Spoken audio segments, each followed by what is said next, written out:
Hello students, welcome to the online lectures of Kids Planet High School. This lecture is for Standard 5th, subject EVS 2, chapter History and the Concept of Time. There are different methods of reckoning time. Time is continuous, but for our convenience, we divide it into periods. The method that we use for reckoning time depends on our purpose for dividing it and the manner in which we do it. It means that time is continuous and we divide time for our daily purpose, such as 1 hour, 1 day or 1 week, etc. For example, at sunrise we say, "It is morning now, the day has begun." At sunset we say, "It is evening now, soon it will be night." At the end of the day, it becomes dark and it is night. This means that we divide the day into two parts, day and night. Our Earth rotates around its axis at a certain speed. Similarly, it also revolves around the Sun. The Sun has its own light. We receive light from the Sun. However, we see light only in daytime. Nights are dark. How does this happen? As the Earth rotates around its axis, that part of its surface which turns towards the Sun becomes bright. The part that moves away from the Sun moves into darkness. The Earth takes 24 hours to complete one rotation around its own axis.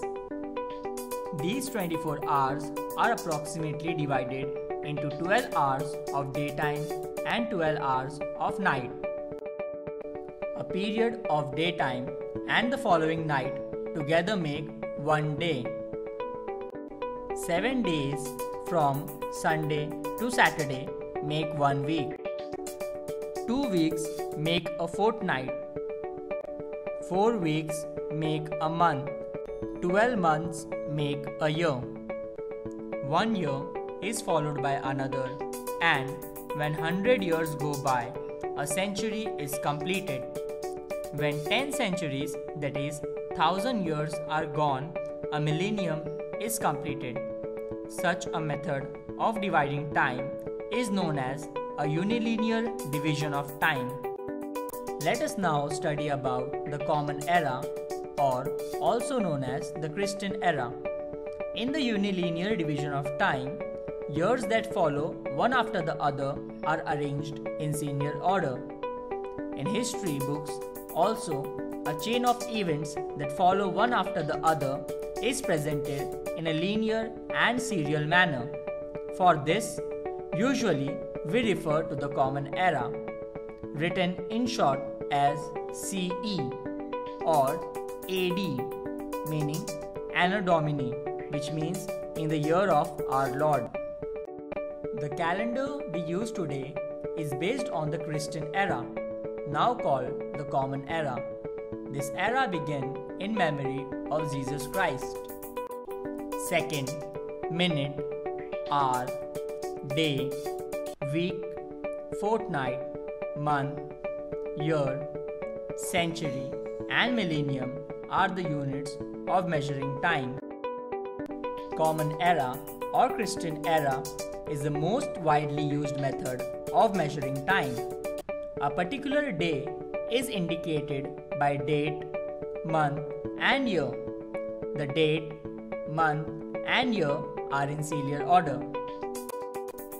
It is an age-old custom to start a new era to commemorate a special event, such as coronation of Chhatrapati Shivaji Maharaj started Rajyabhishek Shakha. Migration of Prophet Muhammad from Mecca to Medina started Hijri era. Shalivahan Shaka and Vikram Samvat are the most commonly used eras in India. Parsi community uses the Shahanshahi era.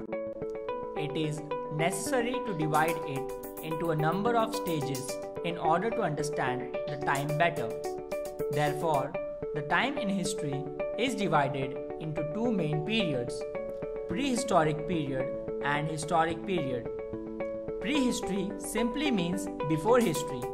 The prehistoric period is the period for which no written records are available by which to write its history.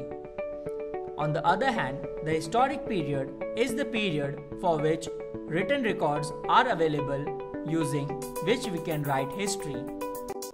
The methods of measuring time enable us to identify a particular day, month, or year with respect to an earlier day, month, or year.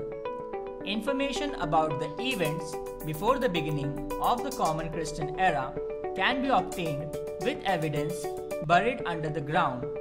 With the help of scientific method, we can determine the approximate time of the events.